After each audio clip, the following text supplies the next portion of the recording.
A year after she was fired as editor of one of Russia's most popular news websites for running afoul of the authorities, Galina Timchenko has decamped to Latvia and launched a new site to keep the flame of Russian independent media alive.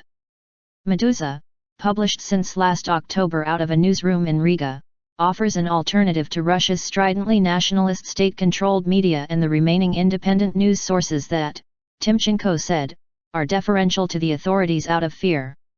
Russian media have totally forgotten the profession's principles, that a reporter should be uncomfortable for everyone, Timchenko told Reuters in an interview in Meduza's newsroom. The authorities will always try to occupy as much space as possible, she said.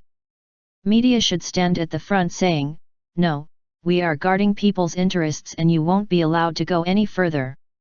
With a staff of 23 people based in Riga and Russia, Meduza publishes on a website and a mobile phone app, and is already racking up 2.5 million unique visitors a month. Timchenko's aim is to double that audience within a year.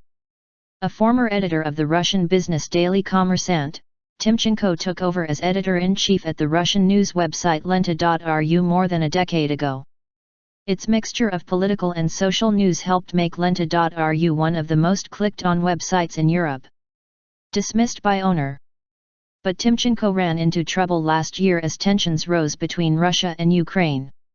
She was dismissed by the owner, billionaire Alexander Mamut, after a state regulatory agency issued a warning that Lenta.ru had published material of an extremist nature by carrying an interview with a member of a Ukrainian far-right group that included a link to remarks by its leader.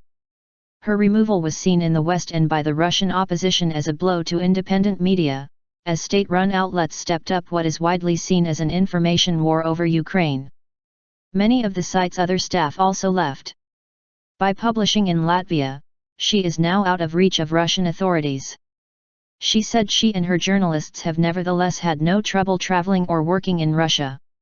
This week the site ran an article by a prominent friend of slain opposition leader Boris Nemtsov providing details from a report Nemtsov was compiling on Russian military activity in Ukraine, before Nemtsov was killed in February outside the Kremlin walls.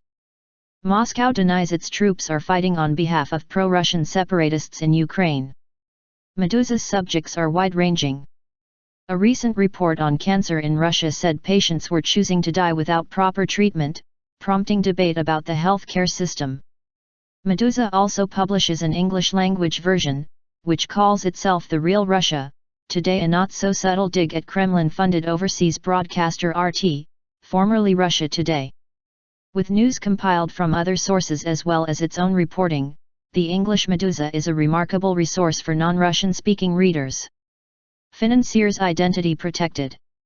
What you won't find out from Meduza is who is paying for it. Timchenko said she declines to disclose her financial backers to protect them from the political and personal risks associated with the project. They are, she said, private figures, some from Russia and some from abroad, without ties to politics. The website is registered with the Latvian authorities to a company that lists Timchenko as its founder and names no other shareholders. All Timchenko will say is that she is not receiving funding from Mikhail Khodorkovsky, a former billionaire and leading opposition figure who was jailed for a decade.